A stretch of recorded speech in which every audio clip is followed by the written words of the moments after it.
bom dia para você aí de casa nesta segunda-feira, início de semana, 20 de agosto. Começamos agora para todo o Brasil mais uma edição do RF com você, portanto fique comigo até 1h da tarde. Tá curioso para saber o que vai ver hoje aqui, né? Então olha só. Gerente de banco é morto na frente da esposa durante assalto. Jovens morrem em acidente entre carro e caminhão. Explosão em refinaria assusta moradores em Paulínia. Paraquedista morre ao ser atingido por caminhão em Boituva. E pesquisa revela que brasileiro não sabe usar cartão de crédito. O RF com você está apenas começando.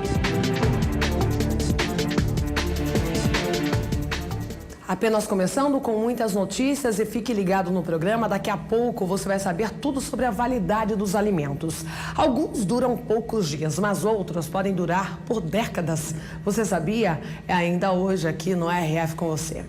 E vamos iniciar com as notícias dessa segunda-feira. O gerente de um banco foi morto na frente da mulher durante um assalto na saída de um shopping em Cotia, na Grande São Paulo. O casal saía deste shopping em Cotia, na região metropolitana de São Paulo. Rogério Ferreira Gama tinha 35 anos e era gerente de banco.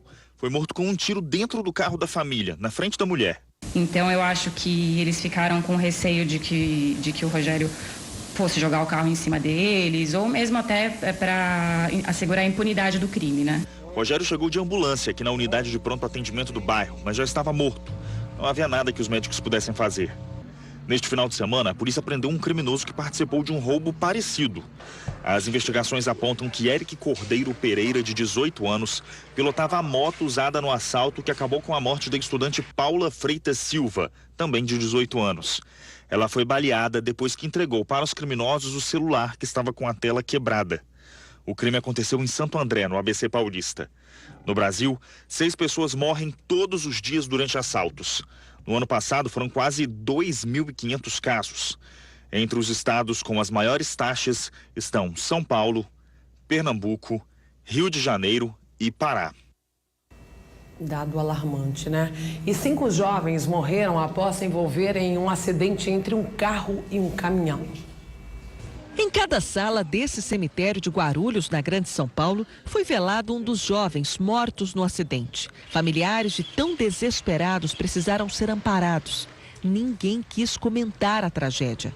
Ariadne namorava Gustavo Dantas Urbano, de 18 anos, o motorista do veículo. A família dele também não quis gravar entrevista. É muito jovem, né? E 5 de uma vez, né? Só Deus mesmo e o tempo para ajudar, né? A confortar um pai e uma mãe. Os familiares de João Vitor Gomes, de 17 anos, que estava no banco de trás do carro, não sabiam que ele, depois de ir a um show com a namorada, havia saído de novo. Os pais pensavam que ele tinha ido dormir na casa de um amigo. O corpo de João Vitor Borges, de 17 anos, a 5ª vítima do acidente, foi sepultado em outro cemitério de Guarulhos. As causas do acidente, que resultou na morte dos 5 jovens, ainda estão sendo investigadas. O que se tem certeza absoluta até agora é que o veículo seguia em altíssima velocidade e que o motorista perdeu o controle do carro. As câmeras de segurança gravaram tudo. Passava das 4h30 da manhã, quando o caminhão se aproxima do cruzamento. No outro sentido, veio o carro de Gustavo em alta velocidade. À esquerda da tela, a câmera do posto mostra o veículo já na contramão. O carro vira na pista e bate violentamente. A cabine do caminhão chega a levantar com impacto. O carro ficou completamente destruído. O motor caiu e o teto foi parar nos bancos onde estavam os jovens. A frente do caminhão ficou toda amassada. O velocímetro do carro travou em 160 km por hora. Uma das hipóteses levantadas foi a de que o jovem passou para a pista contrária na tentativa de escapar de um radar e acabou perdendo o controle do veículo. Pensar muito bem antes de dirigir, beber e dirigir, porque não combina, não adianta. Bom, em outro acidente grave, uma pessoa morreu em Belo Horizonte. Para a polícia, o caso aí aconteceu porque o motorista estava em alta velocidade também. Com baldes nas mãos, as pessoas tentam apagar as chamas. Um policial usa um extintor para ajudar e um grupo de pessoas sobe na cabine da carreta para tentar retirar o motorista. O veículo que transportava ferragens pegou fogo depois de bater no muro. O motorista da carreta aparece neste vídeo já na maca, sendo levado para a ambulância. O mecânico que estava com ele não resistiu e morreu ainda no local. No carro que foi atingido pela carreta estava apenas o motorista. Fernando Henrique, de 24 anos, tinha saído do trabalho minutos antes e ligou para o pai para avisar que estava a caminho de casa. Passados uns 10 minutos que ele tinha me ligado, o rapaz do posto me ligou, falando que estava com ele, que ele tinha sofrido um acidente, tinha capotado o carro, mas que estava bem. Fernando foi para o hospital com ferimentos leves e assim que chegou, recebeu o carinho da mãe. É possível saber que o motorista pisou no freio antes de cruzar a pista e atingir a mureta de proteção. Mesmo depois do fogo controlado, ainda havia fumaça e muito óleo na pista. O trânsito foi desviado para que os veículos e a carga fossem retirados da rodovia. E uma explosão seguida de um incêndio atingiu a Replan, a maior refinaria da Petrobras em Paulínia, na madrugada de hoje. O incidente ocorreu por volta da 1h da manhã na caldeiraria de craqueamento e destilamento. Equipes dos bombeiros, da Defesa Civil e uma brigada formada por empresas da região foram acionadas e as chamas foram controladas. Os moradores relataram terem sentido um grande tremor. Segundo eles, a primeira explosão foi contínua e durou cerca de 30 segundos, seguidas de outras 3 explosões. A refinaria informa que está liberando combustível para evitar novas explosões, já que também várias empresas são interligadas com a Replan por um sistema de dutos. Não houve feridos e, de acordo com a empresa, uma comissão será instaurada para avaliar as causas da ocorrência. E a Polícia Civil descobriu em Campinas um esquema usado em uma casa no Jardim Nossa Senhora de Lourdes para furtar combustível de um oleoduto da Petrobras. No imóvel foram apreendidos 20 mil litros de combustível armazenados em tanques. Segundo a investigação, o grupo responsável pelo crime estava no local há quase 3 semanas. E a estimativa é de que eles retiravam até 42 mil litros de óleo diesel por dia. Até agora, ninguém foi preso.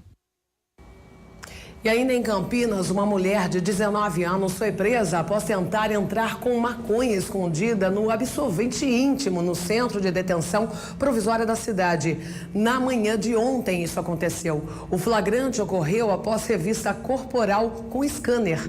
De acordo com a Secretaria de Administração Penitenciária de São Paulo, a jovem é a másia de um detento que cumpre pena por roubo. Ele também será investigado. E um paraquedista morreu após ser atingido por um caminhão em Boituva, também no interior de São Paulo. O paraquedista profissional Diego Martins, de 37 anos, sempre postava na internet as fotos dos saltos que gostava de fazer. Ele morreu depois de ser atingido por um caminhão na rodovia Castelo Branco, em Boituva, no interior de São Paulo. Foi de repente, né? A pessoa caiu em cima, na frente do caminhão, assim. A polícia investiga por que o paraquedas principal não abriu. Se foi falha do equipamento ou se o paraquedista teve algum problema de saúde. Diego era considerado experiente pelos colegas paraquedistas. Já tinha feito mais de 50 saltos. A área de paraquedismo do Centro Nacional em Boituva é considerada a maior do mundo. Por mês, ocorrem aqui mais de 16 mil saltos, a maioria durante os fins de semana.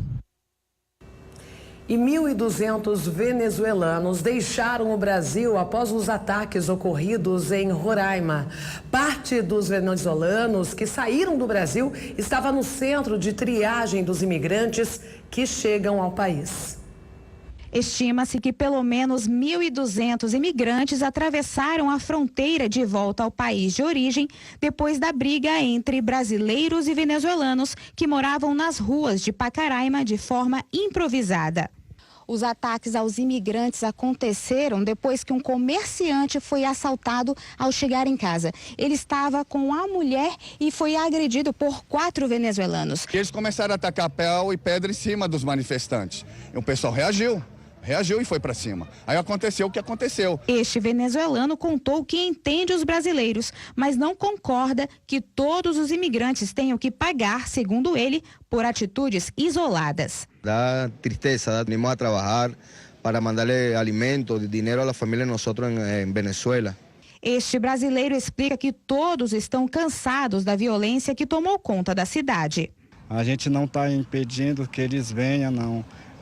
O problema é porque começaram a ter assalto, sujeira. Os imigrantes que foram expulsos do Brasil tiveram que passar a noite na cidade de Santa Helena de Oirém, primeira cidade venezuelana depois da fronteira. A crise que afetou o país vizinho também trouxe como consequência mais recente uma mudança na moeda venezuelana. Uma nova cédula passará a circular nesta segunda-feira com corte de 5 zeros. A semana começa na Venezuela com um feriado bancário para a adaptação. Bom, e o governo federal realizou uma reunião para discutir a situação dos imigrantes. Mas ao fim do encontro, ninguém se manifestou. A reunião no Palácio da Alvorada discutiu os conflitos entre brasileiros e venezuelanos em Roraima. Os ministros da Defesa e da Segurança Pública estavam presentes. A reunião foi convocada pelo presidente Michel Temer depois que imigrantes foram atacados em Pacaraima, cidade na fronteira com a Venezuela. A reunião de 5 horas terminou sem declarações. O presidente Michel Temer determinou o envio de 120 homens da Força Nacional para o estado. 60 partem hoje e a outra metade deve ir nas próximas semanas. O Planalto também informou que no próximo domingo vai enviar 36 voluntários da área de saúde para cuidar dos imigrantes. A nota diz ainda que o Itamaraty está em contato com as autoridades do país vizinho. No sábado, o governo de Nicolás Maduro pediu ao Itamaraty que tome medidas para proteger os imigrantes. O pedido veio depois que brasileiros queimaram parte do acampamento de venezuelanos que estão em Pacaraima. Bom, e criminosos armados assaltaram um restaurante lá no Rio de Janeiro. Entre os clientes, 4 policiais militares. Este funcionário do estabelecimento, que não quer mostrar o rosto, contou que os criminosos chegaram com armas de grosso calibre. Tinha 2 fuzil, resto de pistola Glock, entendeu? Os caras já tinham um pouco de experiência já. 40 clientes estavam no local e entraram em pânico. As testemunhas contaram que eram 5 criminosos que chegaram num carro preto. Um deles ficou no veículo, enquanto os outros 4 desembarcaram e renderam as vítimas, roubando todos os pertences. Depois fugiram. É a segunda vez em 4 meses que o restaurante é assaltado. Dados do Instituto de Segurança Pública apontam que entre janeiro e julho deste ano, o Rio teve pelo menos 4.101 roubos a estabelecimentos comerciais. No mesmo período do ano passado, foram 3.714. O caso está sendo investigado pela Delegacia da Barra da Tijuca. As vítimas e os funcionários foram ouvidos na unidade. Os agentes vão analisar as imagens das câmeras de segurança para tentar identificar os autores do crime. A maioria das vítimas teve dinheiro, joias e o celular roubados. Muita gente conseguiu rastrear o aparelho e descobriu que os bandidos fugiram para a Cidade de Deus, que fica a 6 quilômetros do local. Militares estavam entre os clientes, mas não reagiram com medo de que inocentes fossem atingidos por balas perdidas. Os funcionários estão com medo de trabalhar e pedem mais policiamento. É difícil você ver a polícia desse lado da Barra da Tijuca. Já em São Paulo, um policial militar reagiu a um assalto. 2 suspeitos morreram. O policial militar seguia neste carro escuro por esta avenida na zona norte de São Paulo, em direção ao centro da cidade. Os criminosos teriam tentado assaltar um motociclista e o PM teria impedido o roubo. De acordo com a polícia militar, eram 6 assaltantes. Eles cercaram o carro conduzido pelo PM com 3 motos aqui nesse ponto da avenida. O policial reagiu e houve troca de tiros. Eu ouvi um barulho de helicóptero, falei pro meu marido, tem alguma coisa acontecendo. 2 dos ladrões foram baleados e morreram no local. Os outros 4 assaltantes conseguiram fugir. Parte da avenida foi fechada. O carro do policial ficou atravessado na pista no local da tentativa de assalto. A polícia militar esteve na avenida com a perícia. Imagens de câmeras de segurança das empresas que ficam em frente, onde tudo aconteceu, devem ajudar a esclarecer o crime. Ninguém quis gravar com a imprensa, mas a polícia militar disse que uma das motos usadas na tentativa do assalto era roubada. Um adolescente de 14 anos foi morto no Rio de Janeiro. O corpo dele foi encontrado na linha do trem. O corpo do adolescente de 14 anos foi encontrado na linha férrea, debaixo deste viaduto, na cidade de Mesquita. Os adolescentes que estavam com Luiz Carlos contaram que o grupo se deparou com criminosos na linha férrea. Os amigos de Luiz teriam conseguido correr. Já ele não teve a mesma sorte. Outra versão seria a de atropelamento. Segundo o pai do adolescente, o registro de ocorrência policial diz que Luiz foi atingido pelo trem. Mas ele acredita que o filho foi vítima de assaltantes. Levaram a mochila dele, levaram tudo da escola. Ele foi assaltado lá dentro. O laudo da perícia mostra que o adolescente sofreu traumatismo craniano com hemorragia provocada por ação contundente. A história está um pouco até mal contada, mas a gente está sentindo porque era um menino tranquilo, um menino assim que não se envolvia com nada, pura maldade. Luiz Carlos de Jesus Carvalho completaria 15 anos no mês que vem. Eu quero só deitar na minha cama e saber o que aconteceu, porque ainda está um ponto de interrogação na minha mente. O que aconteceu com meu filho? Mataram meu filho ou meu filho foi atropelado pelo trem? O senhor não vai desistir de procurar justiça? Não vou desistir, não vou desistir.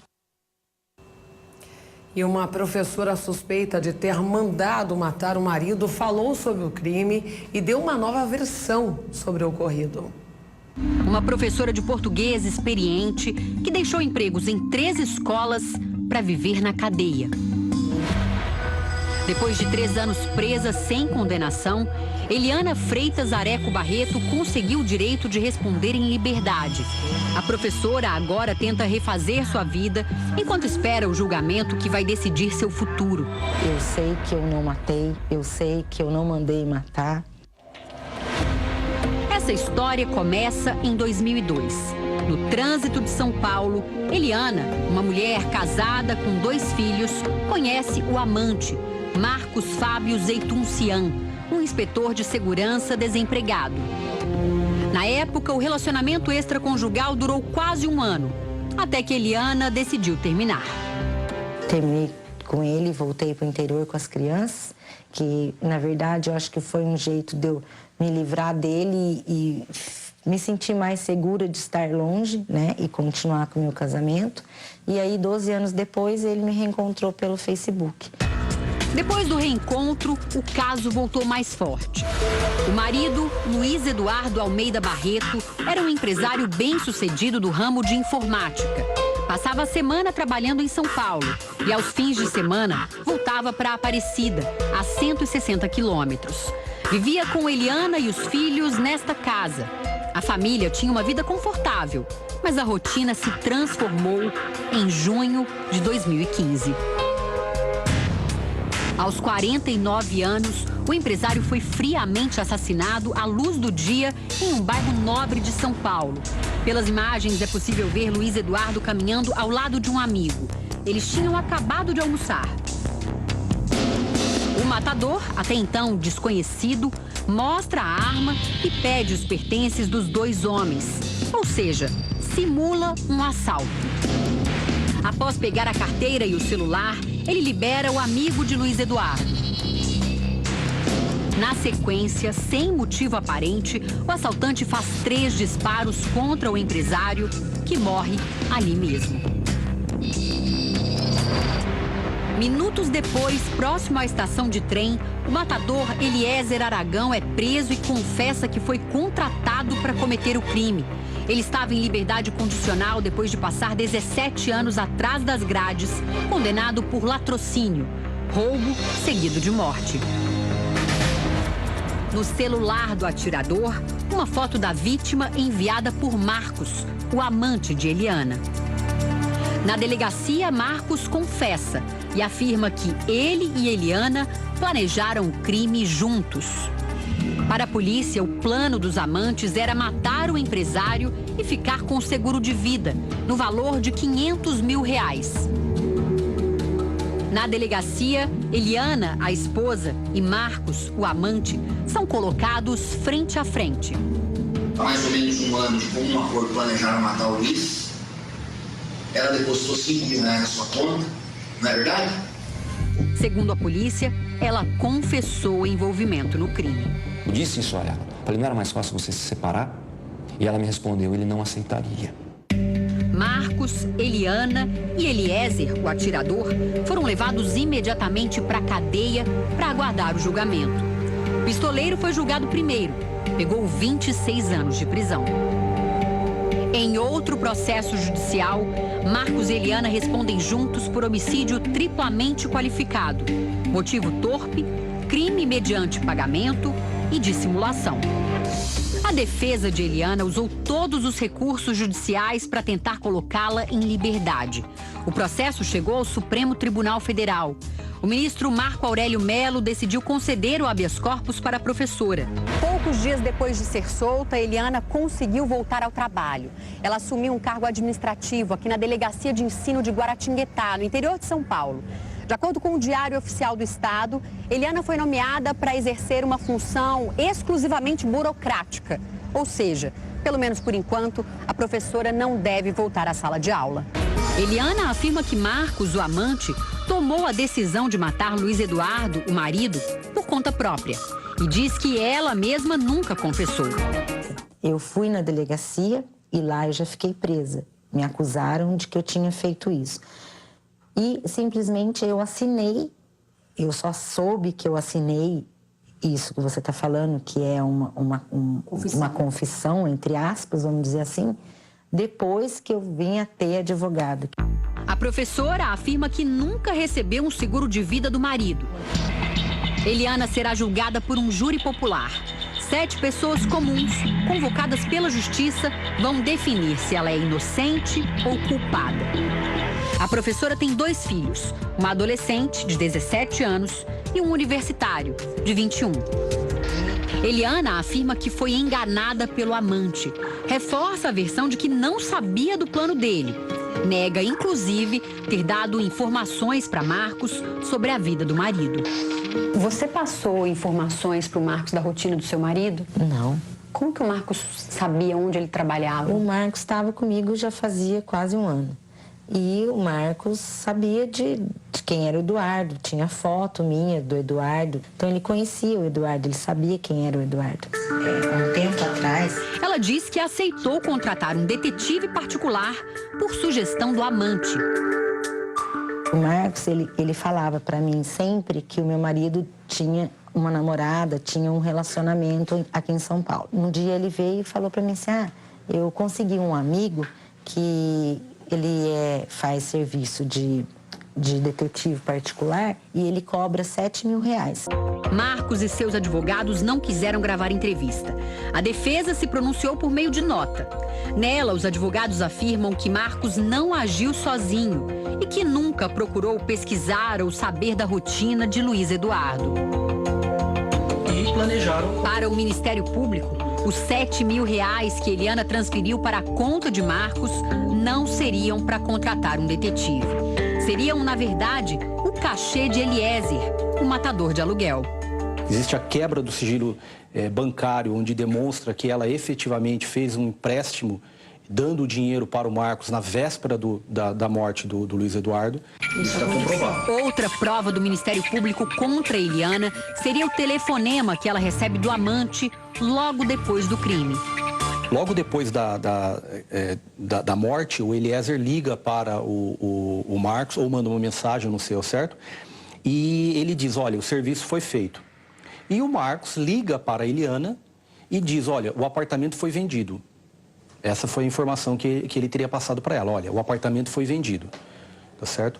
E, obviamente, que era um código entre eles no sentido de que o serviço, entre aspas, tinha sido realizado. Marcos continua preso. Os advogados dele entraram com um pedido no Supremo Tribunal Federal para libertá-lo com base na decisão de soltar Eliana. O recurso ainda não foi julgado. O júri popular que vai decidir o futuro de Eliana e de Marcos deve acontecer no primeiro semestre do ano que vem, cerca de 4 anos depois do assassinato de Luiz Eduardo. Existem provas, e não apenas indícios, provas da participação de ambos, tanto do Marcos quanto da Eliana. A professora garante, vai provar que é inocente. Eu sei quem eu sou, eu sei o que eu fiz, eu tenho minha consciência tranquila, confio no meu advogado, tenho certeza que eu vou conseguir provar na justiça que eu não tenho culpa, que eu sou inocente. Bom, a queda no volume de exportação de peixes fez o setor mudar em Santa Catarina. Uma das mudanças foi o investimento na criação de peixes de água doce. A indústria da pesca sente os reflexos da baixa desde que a União Europeia suspendeu por completo as empresas brasileiras da lista de exportadoras de peixes. Desde dezembro do ano passado, as empresas deixaram de exportar por falta de adequações sanitárias aos padrões das políticas europeias. Antes disso, cerca de 2.000 toneladas de pescado eram exportadas por ano no estado. A queda nas exportações levou a indústria de pesca a buscar novas estratégias. Uma delas é a reabertura do mercado de peixes de água doce, que são criados em cativeiro e não necessitam de licenciamento de barcos de pesca para captura. Mas essa é uma solução paliativa para o problema. São setores que, embora um dado momento eles se encontrem, né, mas são setores que caminham separadamente, né? Para alguns empresários, mesmo com um nicho bastante específico do setor, até a busca por novos mercados acaba sendo afetada pela burocracia. Este empresário trabalha com o caviar brasileiro e comercializa atualmente 30% da capacidade de produção, que seria de 1.000 quilos do produto por mês. Hoje nós estamos vivendo uma situação bem caótica, os barcos tendo que trabalhar mais dias, o peixe vindo com menor qualidade, isso vai impactando no mercado externo, porque a gente acaba não tendo produto para oferecer também. Hoje, pelo menos 10.000 trabalhadores fazem parte da cadeia que envolve a exportação de pescados em Santa Catarina, que é o maior polo pesqueiro do Brasil. Brasília tem que fazer alguma coisa para frear esses absurdos que está acontecendo. E o que ainda está um pouquinho salvando essa situação é que o dólar está alto. Porque se o dólar tivesse baixo, as indústrias podiam fechar a porta porque não tinha mais condições de trabalho. O Ministério da Agricultura chegou a submeter um plano para se adequar ao certificado para as exportações, mas não obteve sucesso. No Brasil, a maior dificuldade enfrentada pelo setor ainda é a burocracia. A gente, quando consegue um cliente, a gente tem uma dificuldade tremenda para tirar um certificado de origem, para tirar Agora mesmo, nós temos uma exportação para Israel e não se sabe se pode exportar ou não. A gente nunca sabe o que vai vir pela frente, então isso é muito difícil. Bom, e uma operação da polícia encontrou vários aparelhos conhecidos como chupa-cabra instalados em caixas eletrônicos. Olha só como funciona. Essas imagens mostram o momento em que um dos policiais retira o aparelho conhecido como chupa-cabra de um caixa eletrônico. O dispositivo é instalado por criminosos para clonar dados dos cartões dos clientes. Os policiais fizeram buscas em diversas agências em Copacabana, na zona sul do Rio. Em apenas um dia de operação, os PMs apreenderam 6 aparelhos. Os crimes com o uso de chupa-cabras são antigos e tem feito vítimas em todo o estado. Qualquer pessoa pode cair no golpe. Ligamos para o banco e percebemos que foi feito compras no cartão, né, da minha familiar, de R$2.000. Como é que eu ia identificar? Era difícil, não? O chupa-cabra basicamente é uma capa que é colocada em cima da entrada original do cartão, né? Bem similar. E ao verificar atrás aqui, a gente acha o chip. Essa foi a primeira agência onde a polícia conseguiu localizar um dos aparelhos. As operações tiveram início a partir da prisão de um casal suspeito de realizar esse tipo de crime aqui na região. Todo o material apreendido na operação foi encaminhado para a delegacia da região. As câmeras de segurança podem ajudar a polícia a localizar os suspeitos que instalaram os aparelhos. Bom, e agora vamos mostrar uma situação de precariedade. Após reclamações, nossa equipe foi até o cemitério Saudades em Limeira e flagrou a situação de abandono do local. Veja na reportagem de Larissa Israel. Os sinais de abandono são aparentes. Esse túmulo, por exemplo, foi construído em 1927 e não é difícil de perceber que ele está abandonado. Até uma árvore chegou a crescer dentro dele. Além disso, a construção já está em ruínas e corre o risco de desabar. Para evitar um acidente, a Defesa Civil de Limeira interditou a área e a família responsável pelo local está sendo procurada. Mas esse não é o único túmulo que está abandonado, não. Segundo o diretor de Serviços Públicos da cidade, só no cemitério Saudades 1, quase 2.000 túmulos estão nesta mesma situação. De forma preliminar, a gente já estima que de 8% a 10% do total de túmulos estão em condições de abandono. Isso vai dar por volta de 1.500 a 2.000 sepulturas. Esse levantamento de todo o cemitério nós devemos finalizar até o final do ano, para a partir do ano que vem procurar aí localizar os proprietários, iniciar o chamamento para que essas pessoas retornem e façam a devida manutenção nessas sepulturas. Os jazigos já estão em fase de identificação. A busca é feita quadra por quadra e deve ser concluída ainda neste ano, após a vistoria de quase 20.000 sepulturas. As que estão em estado de abandono, a família será notificada. E caso não apareça, a prefeitura pode retomar o jazigo, que é uma concessão perpétua e atualmente custa a partir de R$25 mil. Essa tentativa de localização tem todo um procedimento, Então é divulgado no Diário Oficial, em jornais de grande circulação no município, justamente para tentar localizar essas pessoas. Caso a gente não receba o contato, as pessoas não venham procurar por esses túmulos, o poder público pode novamente tomar essas sepulturas e, de repente, num futuro breve, aí, colocá-los novamente em comercialização. Outro objetivo é gerar espaço no cemitério, visto que há algumas unidades nas quais o último sepultamento ocorreu há mais de meio século. Saudades 1, a gente já sabe que é um cemitério que não há mais espaço, Não tem mais sepulturas à venda nesse cemitério. E há uma procura grande e a gente precisa também que outras pessoas tenham essa possibilidade de adquirir sepulturas aqui no Saudades 1 também. Bom, uma pesquisa revela o que muita gente já sabe na prática. O brasileiro, de forma geral, não sabe usar o cartão de crédito. Tem gente parcelando até compras no supermercado. Afinal, o cartão de crédito é amigo ou inimigo do bolso? Especialistas garantem, o pior tipo de parcelamento é o de consumo recorrente, como a despesa de supermercado. Vai ter que comprar de novo no mês que vem? Então é hora de pagar à vista. A partir do momento que você parcela, você começa a acumular alguma coisa que no mês que vem você vai ter que fazer de novo. No caso do aposentado, a fatura não chega a ser um susto no final do mês, mas ele sabe que é preciso ter cuidado. Eu guardo todos os tickets das compras, aí depois quando vem o cartão confiro tudo, aí vou no banco e pago.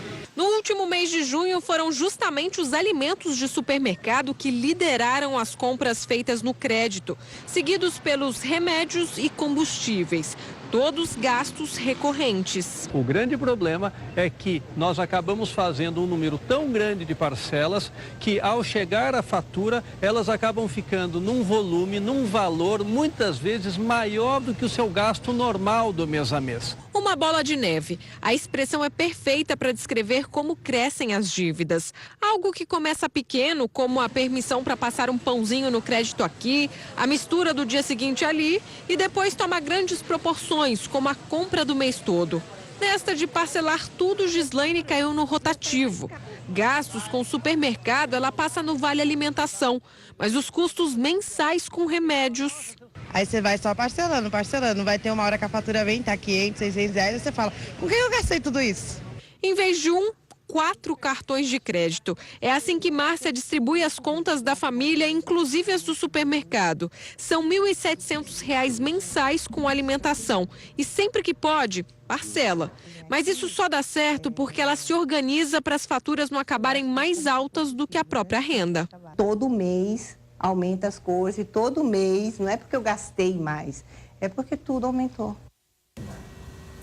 Bom, um novo exame é capaz de identificar a possibilidade de câncer de rim e a descoberta precoce pode contribuir para a cura. Um simples exame de sangue, os médicos podem prever se o paciente deve desenvolver câncer de rim nos próximos 5 anos. Os pesquisadores ingleses descobriram que uma proteína chamada KIM-1 é a chave para diagnosticar a doença. Pessoas com alta concentração dessa proteína têm até 7 vezes mais possibilidade de sofrer de câncer de rim.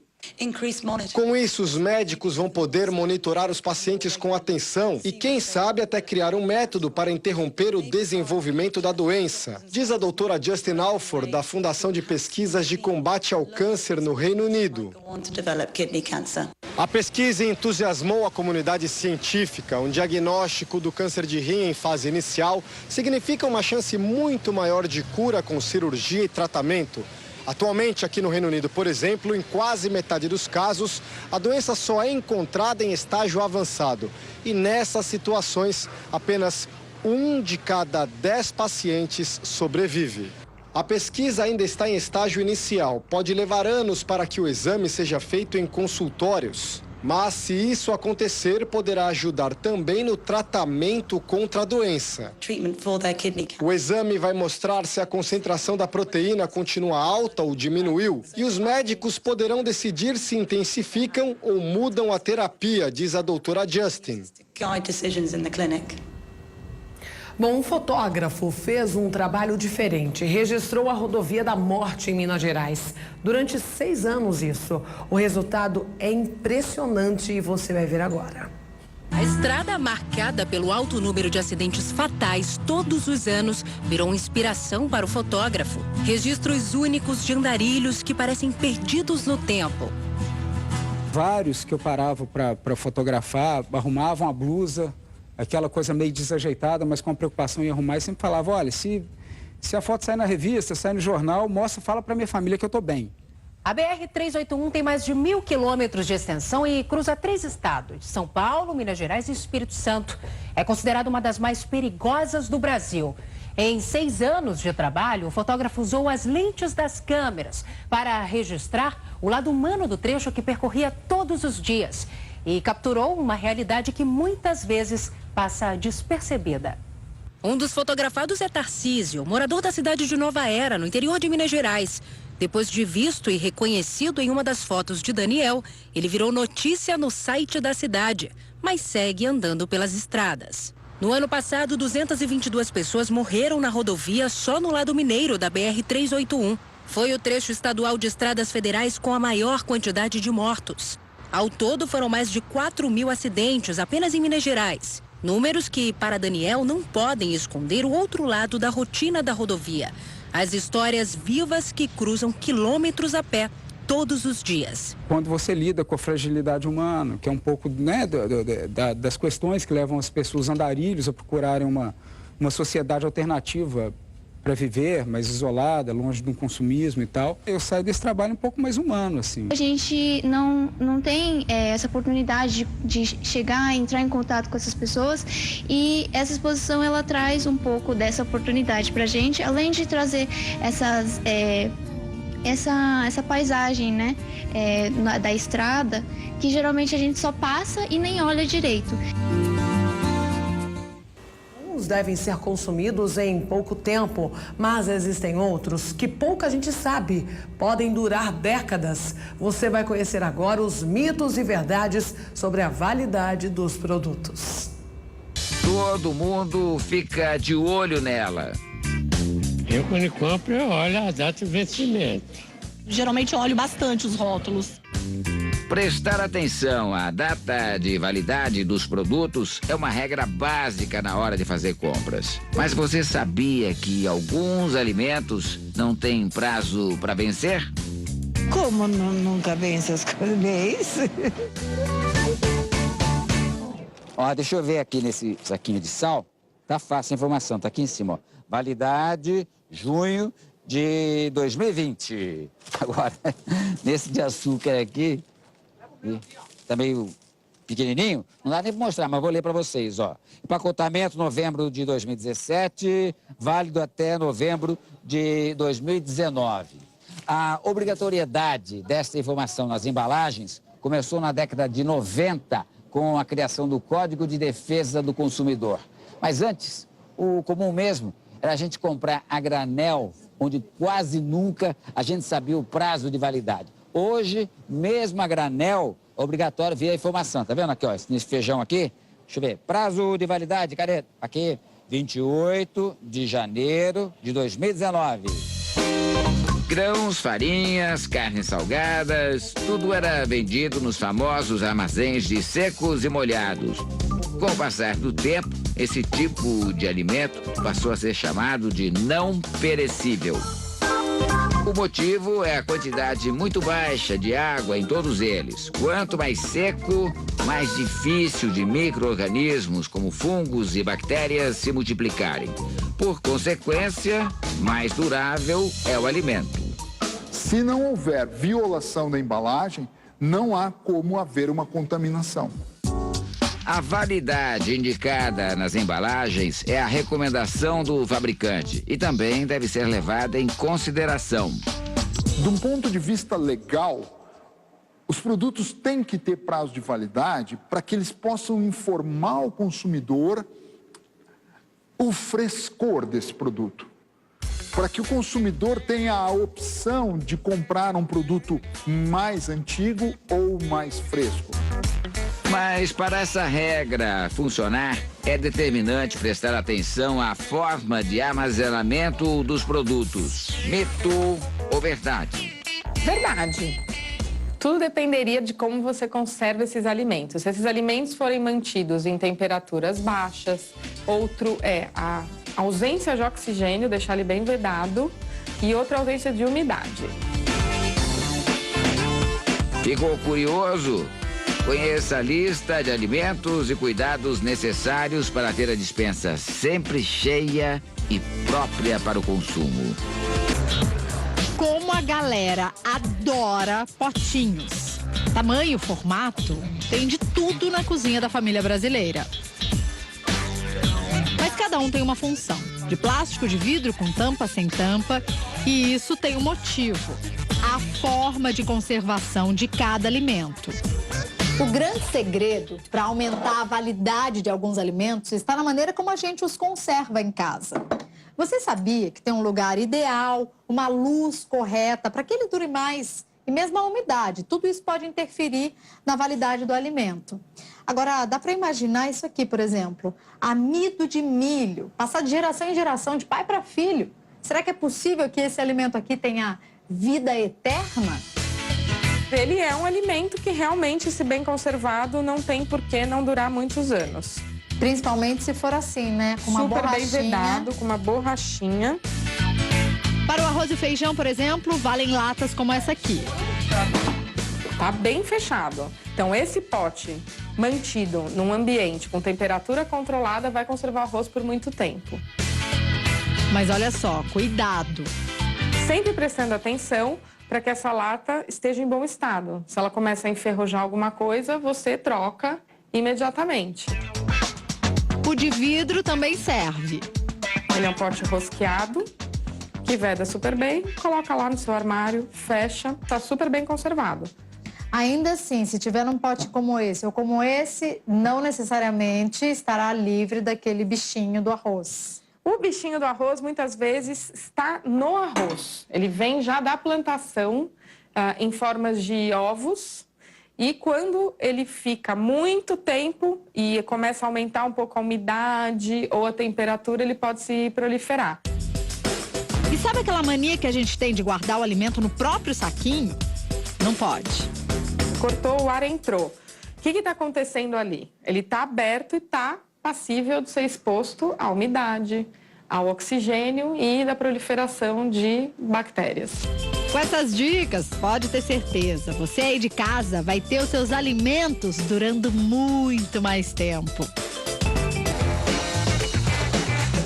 Na casa da Débora é assim, no cardápio diário não pode faltar arroz e feijão. Come todo dia? Sim, como é? No todos almoço, os no dias, jantar? almoço e jantar. O pessoal da casa gosta bastante? Bastante. Não pode faltar mesmo. A empresária tem um estoque dos produtos no armário. Somos em 6 aqui em casa e pela praticidade de não ter que estar toda indo ao mercado, aí eu acabo estocando em grande quantidade. Para que os produtos estejam sempre em boas condições, Débora toma alguns cuidados na hora de guardar os alimentos. Sempre bem organizado, local arejado, limpo, né, com pouca luminosidade. O feijão, o arroz, eles têm uma baixa atividade de água. Então, eles têm pouca água disponível para uma bactéria vir e usar. Também tem baixa quantidade de gordura, então ele não rancidifica, né? A gordura não oxida. E então o feijão, ele mantido seco e bem conservado, tem uma durabilidade bem longa. O arroz branco, a gente poderia até dizer que ele não tem prazo de validade. Desde que você descobriu essa informação do arroz e do feijão, se bem armazenado, ele pode durar anos. Arroz e feijão no lixo. Não, nunca mais. E as bebidas alcoólicas? Tem prazo de validade? Dependendo do vinho, quanto mais, se bem estocado, quanto mais velho, melhor, né? Por serem ricas em álcool, muita gente acredita que elas não estragam. Mas o especialista afirma: todas têm um tempo, porque o que a gente chama de estragar é, na verdade, reação química. Essas reações podem alterar a cor, o aroma e até o sabor das bebidas. Então, é importante estar sempre atento ao aspecto do que se bebe. Essas bebidas se dividem entre fermentadas e destiladas. No primeiro grupo, são comuns no Brasil a cerveja, o vinho e o saquê. Todas elas são feitas a partir de ingredientes ricos em açúcar. Em seguida, recebem a levedura, que pode ser um fungo ou uma bactéria, responsável por transformar a mistura em álcool. Se você fizer isso num recipiente fechado, você preserva o gás carbônico. É o caso, por exemplo, da cerveja. Se você fizer isso num recipiente aberto, o gás carbônico vai embora e fica só o álcool. É o caso do vinho, por exemplo, é o caso do saquê. Já os destilados são feitos a partir das bebidas fermentadas. Elas são aquecidas. O líquido se transforma em vapor e depois é novamente resfriado. É o que se chama de condensação. O resultado é uma quantidade menor de bebida, mas com uma graduação alcoólica mais alta. É desse processo que nascem o uísque, a tequila, o gin e a brasileiríssima cachaça. Depois de engarrafadas, as bebidas devem ser mantidas em locais frescos e longe da luz. É isso que vai mantê-las próprias para o consumo por mais tempo. É o caso dos vinhos, que são guardados em adegas e nunca estragam. Como diz o ditado, quanto mais velho, melhor. Mito ou verdade? Mito. Na verdade, é o contrário. Fermentados em geral, e o próprio vinho é assim, é feito para ser bebido imediatamente. O que é imediatamente? Até no máximo, no caso do vinho, 3, 4 anos após a data da sua produção. Existe uma pequena percentagem, 5% para vinho branco, 1% para vinho tinto, pode ser guardado. Aí você tem vinhos que chegam a ser guardados 40, 50, 100 anos, como é o caso de alguns portos, que melhoram até durante 100 anos. Mas isso tem que ficar claro, é uma exceção. Depois de abertas, há ainda um outro cuidado a ser tomado: evitar o contato com o oxigênio. Toda garrafa deve ser muito bem tampada. 20 de agosto. E vamos continuar a ver a reportagem sobre a validade dos alimentos. Você também costuma se confundir com o período de validade? Então preste atenção. De vinho, maçã, limão. O vinagre está no dia a dia de muitas cozinhas. O termo é de origem francesa e significa vinho azedo, porque há séculos era feito do vinho oxidado, rico em ácido acético. Mas também pode ser fabricado a partir da fermentação de frutas ácidas. Mas afinal, o vinagre pode estragar? Não tem data de validade, mas também pode estragar. Entre as variedades, é o vinagre branco que tem a duração maior.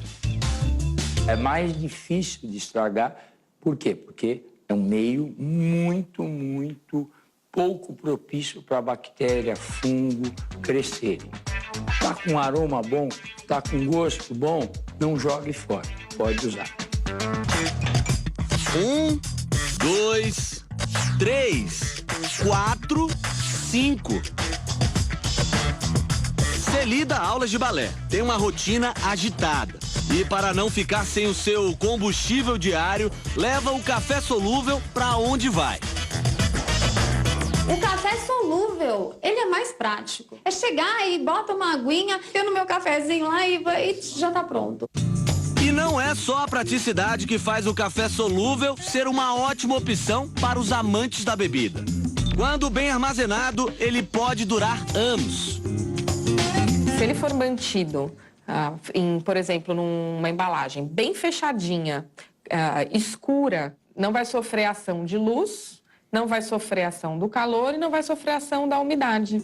E aqui vale um alerta. O café em pó não tem a mesma durabilidade do que o solúvel. O café de coador é mais hidratado. O café solúvel já é tratado para não ter tanta umidade. Ele passa por um processo que o café normal não passa. E como será que a Celi armazena o café em casa? Eu coloco assim mesmo, né? Eu deixo aqui, né? Como tá, né? Assim, já no pote, já vem no pote.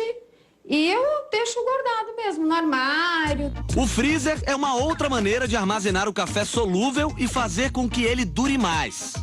Como este produto, ele sofre pela umidade, a conservação dele num lugar seco, como o freezer, facilita a conservação. O prazo máximo para manter o café no freezer é de 1 ano. A partir daí, ele perde o aroma. Se ele ainda estiver em bom estado, né, você pode continuar usando ou pode usar, de repente, num bolo, em alguma coisa assim. E adivinha com qual bebida a Celi resolveu comemorar a nossa visita à casa dela? O cheiro do café já tem um cheiro de aconchego. Sal e açúcar. O primeiro ajuda no tempero de comidas e saladas. Já o outro deixa os alimentos mais doces.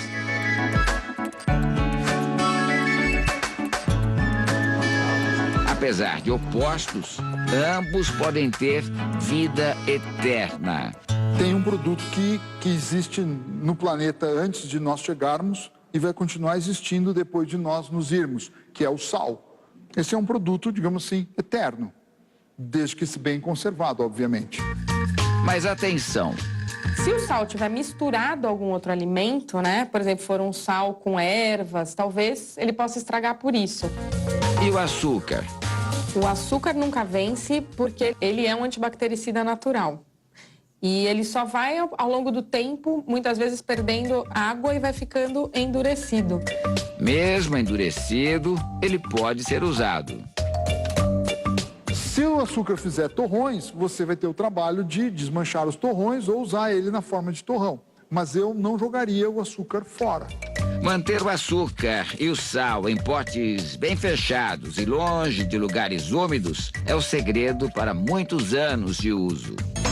Muita gente confunde porque as duas são preparadas com sal. Mas a carne de sol e a carne seca, também conhecida como charque ou jabá, são diferentes. A carne de sol leva menos sal e mantém mais a umidade. No Nordeste é um dos pratos preferidos.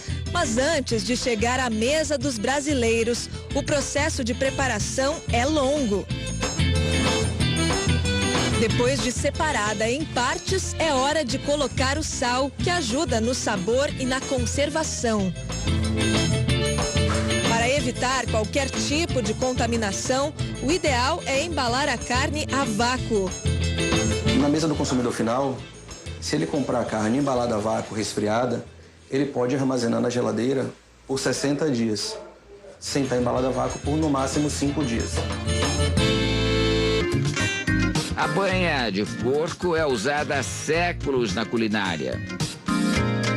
Mais do que dar sabor, ela pode conservar outros alimentos. Mito ou verdade? Verdade. Não existia geladeira, né? Então, o que era feito, os alimentos eram cozidos em baixa temperatura na gordura de porco e depois eles eram lacrados em latas, né? Colocados em latas e conservados num lugar frio, com pouca umidade, baixa umidade e escuro. Para usar a técnica, o importante é cobrir o alimento por inteiro. Isso garante que ele será selado pela banha e vai durar por mais tempo. Vale lembrar, pessoas que fazem o controle do colesterol devem moderar o consumo desse tipo de alimento. A banha é rica em gorduras saturadas. Um alimento produzido pelas abelhas, sinônimo de doçura, que também é usado em pratos salgados e até para fins medicinais. O mel é muito versátil e nunca estraga. Mito ou verdade? Depende. Normalmente, o prazo de validade costuma ser de até 2 anos. Uma vez passado o prazo de validade, vão ocorrer algumas alterações no mel. Por exemplo, ele pode ficar mais escuro, ele pode cristalizar. Mas se for bem armazenado, o mel pode durar muito mais. A pessoa não vai passar mal por comer o mel depois do prazo de validade. E se ele cristalizar, a solução é muito simples. Você derrete, ele faz como se fosse um banho-maria num vidro e ele vai voltar ao normal, ele vai ficar líquido novamente. É uma questão de você sentir o cheiro e o sabor dele. Se ele tiver alterado o cheiro e o sabor, descarte, não use. Por baixo da casca grossa, um recheio macio. A aparência rústica e o sabor intenso do queijo canastra são resultado da maturação, processo de armazenamento em locais quentes e úmidos que garante a formação dessa capa mais seca e amarelada. Também pesam o clima, a altitude e o gado que fornece o leite cru usado no preparo do queijo. Aliás, o canastra foi eleito Patrimônio Cultural e Imaterial Brasileiro e só pode receber esse nome se for produzido em um dos 7 municípios do Cinturão Mineiro da Serra da Canastra. Na prática, o queijo canastra é um alimento vivo, está em constante transformação. Se você guardar mais, vai comer um alimento diferente lá no futuro. O Fernando, ele é especialista em queijos, porque quando era moço, tinha 14 anos de idade, descobriu que não tinha o queijo que você queria e queria comer aqueles queijos da infância. Foi atrás e aprendeu. É isso aí. Além de encontrar o que você queria... Eu comia esse queijo com meu avô, né, na infância toda, e comprava e maturava. E depois, com a morte do meu avô, eu parei de ter acesso a esse queijo. Só queijo antigo, maturado, curado? Só maturado. Eu pegava queijo assim de envelhecer mesmo, anos, e comer ele com sabor forte, aroma forte, escondido da minha avó, que por ela eu jogava tudo fora. Assim como a avó do Fernando, muita gente torce o nariz para os fungos que se acumulam na capa do queijo com o passar do tempo. Mas ele garante, não há motivo para descartá-la. A casca, em geral, ela é comestível, ela faz parte do queijo, né? Ela não deixa de ser uma embalagem. Mas tem algumas cascas que elas são muito duras, o gosto não é muito bom. Mas assim, para queijo artesanal, casca, em geral, é comestível. E para conservar um bom queijo da Serra da Canastra por mais tempo, a dica é simples. Não posso embrulhar no saquinho plástico e pôr na geladeira, né? Não, a geladeira, infelizmente, ela acaba com o queijo. O ideal mesmo é você deixar fora, embrulhado num pano úmido. Esse pano, você não se preocupa com ele vai ficar sujo mesmo, porque é do queijo. E você vai comendo diariamente, tirando desse pano, corta um pedaço, come, embrulha de novo. Pode lavar de novo esse pano em água corrente. Se quiser colocar até numa salmoura um pouquinho de sal para evitar um pouco de inseto e alguns fungos indesejáveis. Nada melhor que uma prosa com um bom mineiro para falar desse queijo típico do Brasil. Prosa e música. Minha arma é a viola, eu a trato com respeito, pra cantar verso dobrado, minha voz vem lá do peito, ia. A viola Sim, tem querido. tudo a ver com o Chico Lobo. Você agarrou a viola aos 14 anos de idade. Eu sei que você é filho do Aldo Lobo, que também... Sim. Você viveu no meio da catira, do cateretê, das folia de reis. Viveu arrodeado de viola. É, arrodeado de viola. Pai me deu minha primeira viola com 12 anos de idade. Me ensinou os primeiros acordes. Aí eu escolhi a viola para ser a expressão do meu coração, não larguei mais. Tô hoje com 55 anos, tantos CDs lançados, viagens pelo Brasil, pelo mundo, sempre agarrado na viola. A mineirice está presente também no mais novo trabalho do cantor e compositor. E se sobrar qualquer dúvida de onde o Chico vem, é só colocar um queijinho na frente dele. Vamos provar? Como violeiro, vou ousar dizer, a massa maravilhosa. Para mim, quando pega aqui, ó, que aquela acidez misturada com um doce é sinal que a maturação tá sensacional. Então, apreciando um queijo, podemos encerrar nossa conversa com uma música que fez sucesso. Ai, morena do zóio preto matador. Bom, ainda falando sobre validade dos produtos, 25 milhões de pessoas poderiam ser alimentadas por dia com alimentos que vão parar no lixo no Brasil. E um novo aplicativo pode contribuir para evitar essa triste realidade. Vamos ver. Diariamente, os funcionários do Sacolão fazem a limpeza e organização das bancas de frutas e legumes. Aqueles itens que não estão mais apropriados para venda são retirados. E para não jogar tantas frutas e legumes no lixo, tudo é separado e doado. De um dia para o outro perde muita coisa. Então, se for tudo para o lixo, é muito desperdício. Então, uma forma que a gente achou de estar aproveitando isso.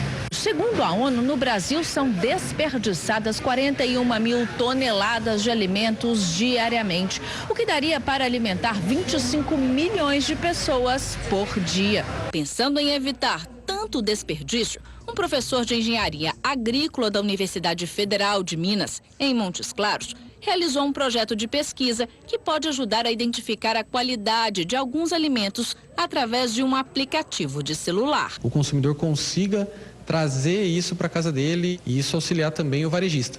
Para o varejista não comprar produto a mais que vai perder de forma muito rápida. O protótipo é o mesmo usado em pesquisas nos Estados Unidos e na Europa e funciona junto com um sistema instalado neste computador. A imagem do fruto é captada por uma câmera instalada neste cubo improvisado. Luzes ultravioletas também são usadas. Tudo em alta definição. A pesquisa está bem avançada, mas ainda precisa de investimentos para ser concluída. Com a criação do aplicativo, segundo o professor, qualquer aparelho celular terá tecnologia suficiente para operar o sistema e fazer a avaliação do produto na hora. Você envia a imagem, ele já te responde qual a durabilidade daquele produto e qual o tempo ele tem em questão de minutos, segundos. Gosto. Bom, quando dizer não, hein? Qual a medida certa da liberdade? Como ensinar a respeitar? Essas são apenas algumas questões que pais e mães do mundo todo vivem no dia a dia ao tentarem educar seus filhos. O que dá certo para um não dá para o outro, por isso não há receita, viu? Mas algumas atitudes, no entanto, podem ajudar a manter um relacionamento de qualidade e equilibrado com os filhos. Veja na reportagem de Vinícius Boer.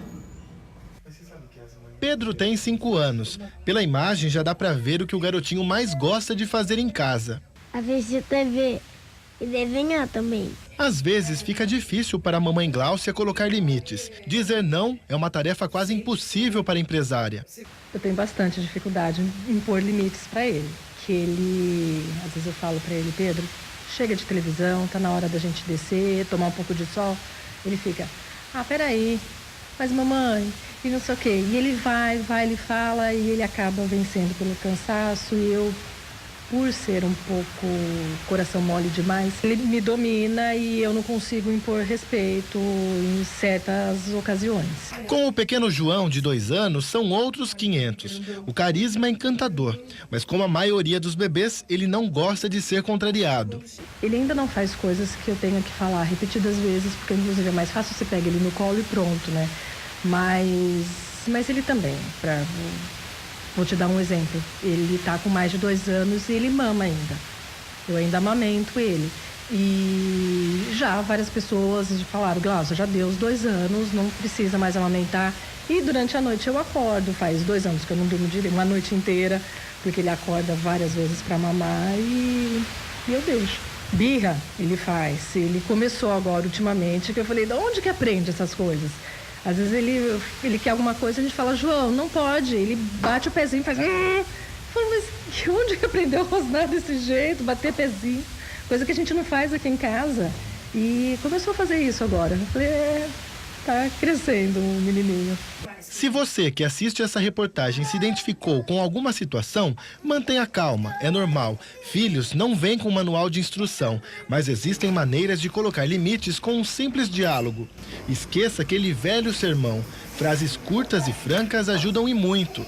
Ah, e não precisa aumentar o volume da voz. A criança, ela vive muito o momento, o aqui e o agora. Então, se aconteceu alguma coisa no meio da tarde e você vai chamar a atenção dela à noite ou no outro dia, já perdeu o time com ela. Ela não vai lembrar, ou se ela lembrar, ela não tem mais a sensação, ela não tem mais o sentimento do que aconteceu naquele momento. Então, não vai ser, qualquer bronca ou qualquer coisa que for acontecer ali não vai ser produtivo. Então, como ela vive o hoje e o aqui e agora, tem que ser pontuado naquele momento. E tem que ser direcional. Não adianta a gente fazer dizer assim umas frases longas, compridas, bonitas, filosóficas, que eles não vão absorver. Direto e curto, e passe a mensagem que você quer passar para a criança, mas sabe, direto, aquilo que ela fez não foi legal, e para que ela entenda a maneira com que você está falando com ela, seja bem clara para o mundo dela. Para a idade dela também. Vamos pensar que cada criança tem uma necessidade de acordo com a idade que está vivendo. Segundo a especialista, o diálogo entre os pais também é fundamental. Muito. Os pais têm que estar alinhados sempre no mesmo propósito. Não adianta a mãe pensar de um jeito e agir de um jeito e o pai pensar de outro e agir do outro. Eles têm que pensar que eles vão conseguir algo se tiverem alinhado num objetivo comum, que é a criança. A criança é o objetivo comum. Então, os dois têm que manter um super alinhamento para que a criança olhe eles como 2 figuras vamos dizer assim, como figuras de autoridade dentro do lar. Senão, não pode a mãe ter mais autoridade que o pai. Então, tem que ter um certo equilíbrio aí entre os dois para que o filho veja eles como uma figura única. Os pais detêm o poder, os pais que estão educando e o filho está recebendo. Equilíbrio impondo limites, né? E uma pesquisa colocou Campinas como a 5ª cidade brasileira que mais recebe eventos e congressos nacionais e internacionais. A posição de destaque no ranking é por conta da infraestrutura que a cidade oferece. O Beto dedicou 30 anos ao jornalismo. Trabalhou em grandes emissoras de TV. Mas de 2014 para cá, a rotina dele mudou muito. A televisão deu lugar à gastronomia. Ele se especializou e resolveu montar o próprio negócio. Em 2014, eu deixei uma emissora, encerrei um ciclo de quase 5 anos. E aí eu comecei a pensar que era hora de ser empreendedor, de ser dono do próprio nariz. E aí comecei a procurar coisas, comecei a investir em conhecimento, fui estudar gastronomia. Aí com gastronomia vi que eu tinha uma relação realmente muito forte com carne. Fui atrás disso, defumação, churrasco estilo americano. E a coisa daí não parou mais. É também o caso da Sandra. Ela é advogada, mas encontrou nos doces uma nova oportunidade de seguir em frente. Ela ficou desempregada e resolveu investir no mercado gastronômico para garantir a renda da família. Foi aí que veio a doce ideia de montar uma food bike. Eu sempre gostei da culinária em si, tanto salgado como doce. Mas aí minha filha ficou desempregada e eu fiquei também. E chega uma certa idade que ninguém quer te dar emprego. Por mais experiência que você tenha na vida, não, você é velha. Então nós começamos a desenvolver doces e montamos uma food bike. E o doce que mais se sobressaía na Food Bike foi a palha italiana recheada, que é uma, não digo invenção, mas uma ideia nossa. E o que muda dessa palha italiana são os recheios. Então, o que me levou a isso, eu e minha filha, foi o desemprego, né? Porque a gente tinha que se virar de alguma maneira, que somos nós duas só. Esse mercado promissor dos eventos que envolvem gastronomia não chamou a atenção só do Berto e da dona Sandra, não. Muita gente vem investindo nesse setor. É um mercado que nos últimos anos só tem crescido e está crescendo cada vez mais. Eles estão se especializando, estão criando os novos segmentos no mercado, né? Alguns segmentos que não estavam sendo tão aproveitados, hoje a gente tem mercado vegano, hoje tem hambúrguer, hoje tem o pessoal fazendo pizza. Então é muito diverso esse mercado gastronômico nesses eventos. E para garantir o sucesso, os organizadores analisam primeiro o potencial da cidade que vai receber o evento. Esse é o primeiro ponto para a gente decidir um evento.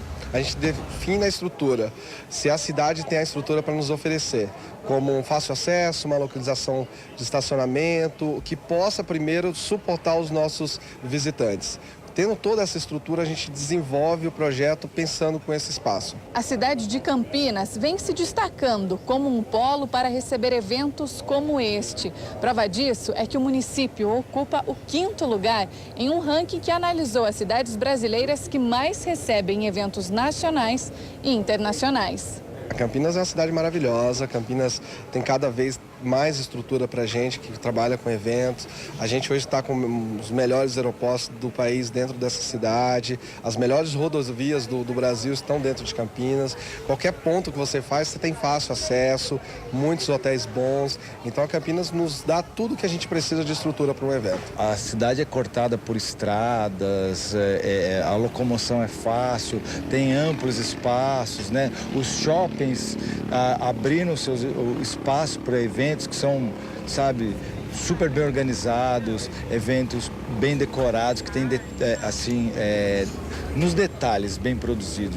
Que o público quer isso, que o público quer comer uma, digamos, food porn, uma comida de rua, mas ele quer ter conforto também.